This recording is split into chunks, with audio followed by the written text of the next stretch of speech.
Bonsoir à tous, aujourd'hui on se retrouve sur un BTC face au dollar pour ne pas changer, on a envie de croire et envie de dire qu'il est haussier et vous allez voir qu'il y a plusieurs indicateurs qui vont en tout cas dans ce sens-là. On va regarder les divergences, RSI, on va également bien entendu voir le décompte en Yield Wave, mais en fin de vidéo cette fois-ci exceptionnellement. Malgré tout, avant de commencer l'analyse à proprement parler du cours, on va comme toujours et encore faire une toute petite intro.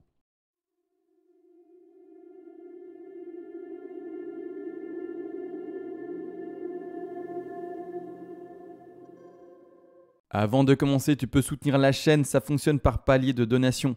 Tu auras accès au PDF expliquant les vagues et les fibos. Ce PDF a été écrit de manière concise pour ne pas te prendre pour un idiot, c'est-à-dire qu'on va à l'essentiel pour que tu puisses tout lire et tout apprendre et par après être autonome par toi-même et non pas te vendre des pages du kilo, que sais-je, pour après faire de la musculation ou bloquer l'eau qui passe sous les portes quand il y a des inondations. L'objectif n'est absolument pas là. Et également, si tu es un énorme donateur, eh bien, tu pourras me demander une analyse en particulier sur l'actif spéculatif de ton choix et je le ferai en privé pour toi, bien entendu, en vidéo le plus rapidement possible.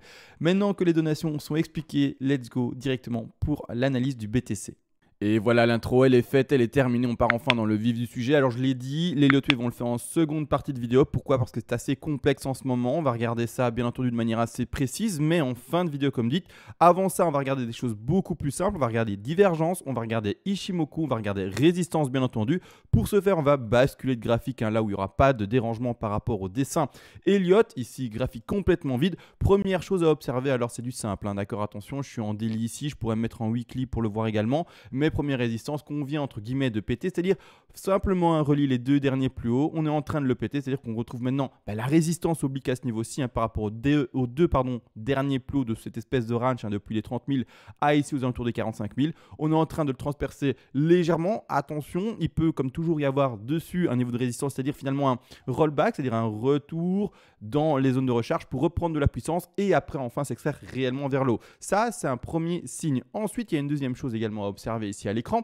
Toujours en termes de pattern simple, d'accord, ici d'analyse, on va retrouver également, si je fais ça de manière assez simple, assez rapide, excusez-moi, eh bien un W. Alors, le W, il est où? Il est ici, je vais le dessiner bien entendu. Alors, est-ce que c'est le plus simple comme ça ou alors au contraire, c'est mieux de prendre ceci sans l'aimant? Je vais prendre ça comme ça. Premièrement, W, il se dessine à la fois là, d'accord? Alors, je le mets en jaune, d'accord, ici. Hop, et puis après, extraction potentielle vers le haut, tout simplement. Et il y a un W également qui peut être lu plus grand, d'accord? Donc ça, c'est le petit W avec la résistance horizontale à péter de cette manière-là. Une fois qu'on pète ceci, on peut partir sur un pari haussier avec différents objectifs. Je rappelle, on fait comment les objectifs pour un W? On prend ici la profondeur de la première, on trouve un premier objectif, bien entendu, pour le trade potentiel des personnes qui veulent tenir ce trade-là. Où sont les rectangles? Je perds un peu mes repères ces derniers jours. Hop, de cette manière-là, ici prise de profit pour le premier trade en pattern simple et second objectif également en pattern simple toujours également, toujours parce qu'on prend différents objectifs. Ceux qui ne prennent qu'un objectif, malheureusement vous ne travaillez pas avec des paliers et ce n'est pas la bonne méthodologie. Et deuxième objectif également à prendre par rapport au creux le plus faible, c'est-à-dire ici le second creux du W. Ça, c'est le premier W qu'on peut observer. D'autres personnes verront également un W un peu plus grand, alors là, clairement, mais qui commencerait avec la première jambe baissière, irait dans ce creux-ci, irait rechercher un des tops, peu importe, ici, tout simplement, et par après verrait l'extraction comme ça. Après, il y en a qui pourraient même voir un triple, etc. Mais bon, on reste sur quelque chose d'assez simple dans la lecture, cassure de la résistance précédente aux alentours des 45 700 et par après objectif aussi. D'accord? Donc ça, c'est le premier objectif vu par rapport au pattern simple et aux résistances. Donc première résistance oblique, seconde ici horizontale, APT et enfin voir la hausse. Maintenant également, on va basculer bien entendu sur un graphique en weekly. Ici de cette manière-là, histoire que la lecture soit plus simple, on va retirer les deux petits rectangles mis de manière précédente et on va ouvrir cette fois-ci le RSI. Alors RSI, pourquoi? Parce qu'on va regarder les divergences. Alors je vais bien entendu, comme toujours quand je travaille les divergences, montrer un panneau, enfin un panneau ici, une petite image sur laquelle on va zoomer et qui explique très simplement et très facilement, vous trouvez ça sur Google bien entendu, les divergences. Alors, encore une fois, je réinsiste, on a différentes divergences. On a les divergences qui sont dites simples, où c'est même pas précisé. Ici, c'est par exemple écrit divergence haussière. Et puis, au contraire, on a divergences plus complexes qui sont appelées cachées, divergences haussières. Et cette fois-ci, du coup, c'est précisé caché. D'accord? Comme ça, vous savez qu'il y a deux distinctions. La distinction est importante. Pourquoi? Parce que si un jour vous êtes devant une analyse et que vous voyez devant vous deux divergences indiquées, une cachée et une à la fois simple, par exemple, imaginons une divergence haussière simple et vous voyez sur la même pattern également une divergence baissière cachée, ça sera la cachée, donc entre guillemets la plus complexe, qu'il faudra toujours tout simplement mettre en avant et sur laquelle il faudra mettre l'accent. D'accord? Donc ici, quand on va aller sur le graphique, en weekly, qu'est-ce qu'on va regarder? On va regarder les différents plus bas par rapport, et je rappelle toujours, à la clôture des bougies. D'accord? On ne parle pas ici des mèches. Ça, c'est important également, même si ici, dans le contexte, les mèches sont à chaque fois plus hautes, on parle bel et bien de la clôture des bougies. Qu'est-ce qu'on peut observer du coup par rapport aux dernières clôtures de bougies? On fait le lien, on fait ceci, on voit que ça monte, d'accord? Il y a une pente montante. Au contraire, sur le récit, là, c'est le contraire, c'est une pente qui est descendante, comme vous le voyez ici. On va regarder qu'est-ce que c'est à proprement parler comme divergence? Vous le savez, pente descendante ici sur le récit et montante. On est sur une divergence haussière cachée, donc quelque chose qu'on peut mettre en dominance si on était, bien entendu, confronté à une autre divergence plus simple, ici clairement, c'est-à-dire un indicateur supplémentaire qui nous dirait qu'on est potentiellement haussier. Weekly, c'est vraiment un bon indicateur par rapport à la time frame. Il faut savoir que plus la time frame est petite et au moins en fait les divergences sont fiables, au plus elle est grande et au plus les divergences sont fiables. Du coup, vous allez me dire, est-ce que ça se répète en monthly? Je n'en sais rien, je vais regarder ça avec vous d'ailleurs. Vous savez très bien, mes vidéos ne sont jamais préparées à l'avance. Je fais ça de manière assez smooth. Je sais plus ou moins qu'est-ce que je vais aborder, mais autrement, tout est fait de manière assez naturelle. Et de cette manière, en monthly et en divergence, donc c'est-à-dire de time frame plus grande, on a également une divergence haussière cachée bien indiquée. Donc pour le moment, on peut spéculer sur le fait que ça soit un indicateur fiable. Attention, entre guillemets, toujours fiable. Si c'était un indicateur ultra fiable à 100%, ce serait lecture d'avenir, ce serait personne ne se trompe et en fait on sera tous milliardaires. Ou au contraire, étant donné que personne ne se trompe, on sera tous finalement avec des petites clopinettes gagnées, étant donné qu'on ne se tromperait jamais. D'accord? Et ce serait le cas pour tout le monde. Donc ici, premier bon indicateur qui nous montre également que le RSI appuie vis-à-vis de la divergence du cours et du prix du cours, un marché haussier. Ça, premièrement. Alors, également, je l'ai dit, on va aborder le RSI, non pas le RSI, pardon, mais Ichimoku. Alors, on passe sur Ichimoku. Ichimoku, en monthly, n'a aucun sens, d'accord? On voit très bien ici. Il n'y a aucun croisement depuis un certain moment, clairement, depuis même d'année 2018. Ça ne sert à rien de travailler ça. On va plutôt passer sur du weekly. Weekly, déjà beaucoup plus pertinent. Pourquoi? Alors, pour le moment, les personnes qui n'utilisent par exemple que Ichimoku, après Ichimoku peut être un indicateur utilisé en plus des autres, un indicateur supplémentaire pour ouvrir un palier d'achat supplémentaire par rapport à d'autres paliers qui seront appuyés sur d'autres indicateurs. Mais ici, en l'occurrence, on est dans une zone de neutre en fait, j'allais dire de stabilité entre guillemets. Pourquoi on se retrouve ici au-dessus de la SSB? D'accord, donc on n'est pas non plus indiqué dans un marché baissier. Si on était sous le marché, oui bien sûr, si on était sous la SSB, on serait dans un marché ici baissier, d'accord, clairement, mais ce n'est pas le cas, d'accord. On est en dessous de la Kijun, ça se voit, Kijun, d'ailleurs, petite chose que je dois faire pour les tout nouveaux qui ne savent même pas ce que c'est Ichimoku. Voilà, vous avez maintenant la référence ici en couleur par rapport à ce que vous pouvez lire à l'écran. D'accord, ce sera plus simple pour vous. Donc SSB en rouge, ici Kijun en rose et en blanc on a la Gin. J'ai précisé ces trois-là parce que ce sont les plus importants à la lecture selon moi. Donc ici clairement. Et ensuite on a également ici pour le moment la Lagin, que vous voyez ici en blanc. Je vais cliquer dessus pour qu'on la voit. Moi on la voit pas. Bon, elle est là. Pour le moment, elle est sous le cours. Il faut savoir que ça va donner un signal acheteur par rapport à la Lagin supplémentaire aux 3 nécessaires pour passer à l'achat réellement sur Ichimoku. Je rappelle, Ichimoku, il faut les 3 niveaux. D'accord? Il faut la SSB, la Kijun et la Lagin qui donnent eux-mêmes chacun un signal d'achat. Si ce n'est pas le cas, on ne passe pas, entre guillemets, sur un signal haussier. D'accord? Donc pour le moment, on est en zone neutre. Pourquoi? Parce qu'on est juste au-dessus de la SSB. La Kijun n'a pas été transpercée non plus par le cours et la Lagin n'a toujours pas non plus fait en sorte de passer au-dessus du cours. Pour le moment, elle est en dessous. Elle est sur un niveau de résistance et pas de support, j'allais dire une bêtise. Niveau de résistance, donc pour le moment, on est dans une zone neutre. Vous allez me dire, et dans une time frame peut-être plus petite, peut-être qu'il y aura d'autres indicateurs, plus d'indices en tout cas, on va regarder. S'il y a des indices qui vont être plus rapidement exprimés en daily par exemple, on ne va pas passer en 4 heures ou quoi, ça c'est beaucoup trop de faux signaux. Malgré tout ici pour le moment, qu'est-ce qui se passe? Voilà. Ce qu'on voit c'est que, voilà, par exemple ici, en daily, on vient de passer, il y a de ça peu de temps, il y a de ça 4 jours, plus ou moins, un peu plus peut-être, oui, 4 jours, plus ou moins 5 jours, eh bien, en marché haussier. Pourquoi? Parce qu'on a à la fois la lagging span, donc la ligne blanche qui est au-dessus du cours, un premier signal. On a également à la fois le cours qui est au-dessus du SSB, d'accord, et à la fois le cours qui est au-dessus de la Kijun. À ce moment-là, on a les 3 signaux qui disent, eh bien, on a 3 indications haussières.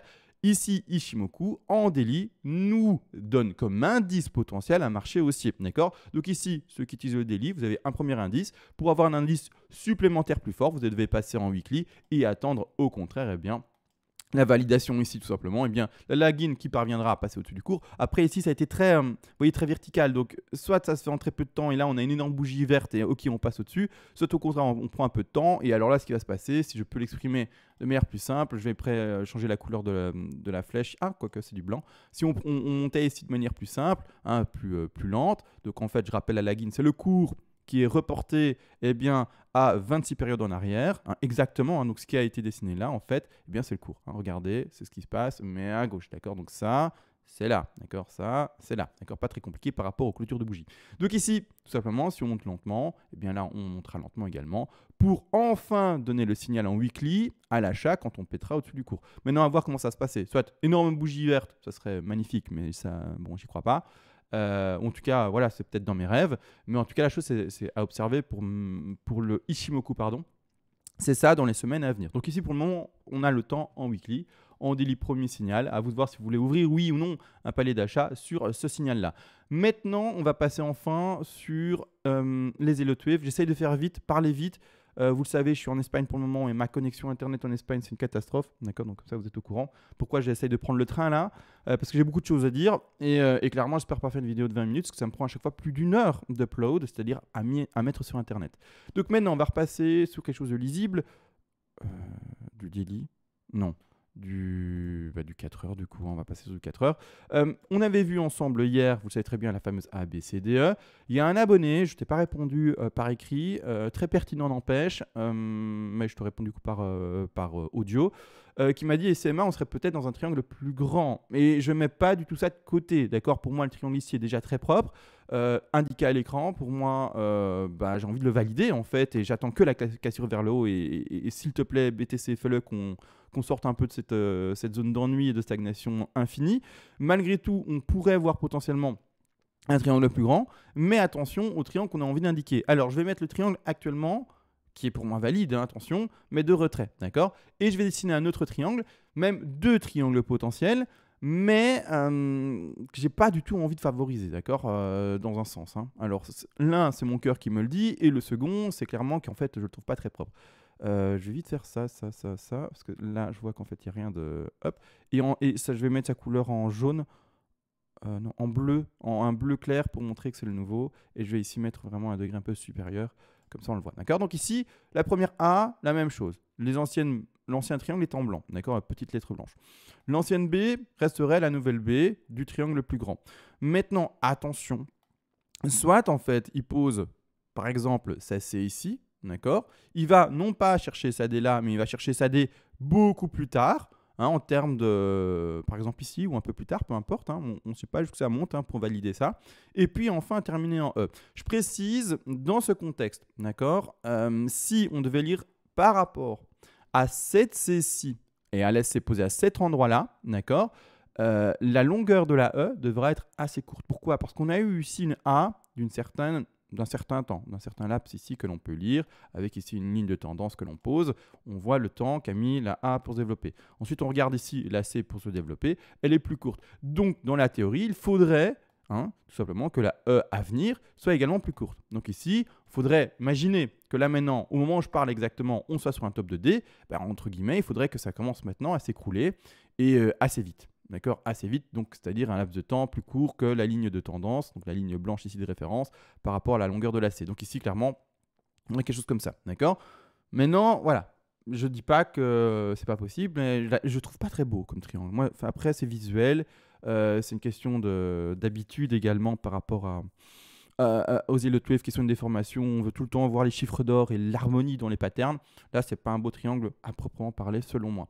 Maintenant, de toute manière, on peut également se dire bah, le triangle serait plus long. La pattern, je la vois pas et je vois pas pourquoi on finirait la C légèrement plus haut que le dernier plus haut, plus bas ici par rapport à cette C en blanche. Hein, vous voyez ici, là où je veux montrer le dernier plus bas. Mais on pourrait l'avoir également comme ceci, d'accord? Puis après ND, puis après terminer en E. Là, dans ce contexte ici également, d'accord? Ce serait déjà un triangle qui aurait, en termes de visuel, quelque chose de plus harmonieux, beaucoup plus beau. C'est bête à dire comme ça, mais déjà beaucoup plus beau. Mais malgré tout, voilà, est-ce qu'on est là-dedans? Je ne sais pas. Maintenant, c'est-à-dire qu'on serait tout de même dans ce contexte-là, vers la fin, entre guillemets, eh bien, du décompte, et enfin tout de même dans une zone de rebond. Donc c'est également en fait un bon signal malgré tout.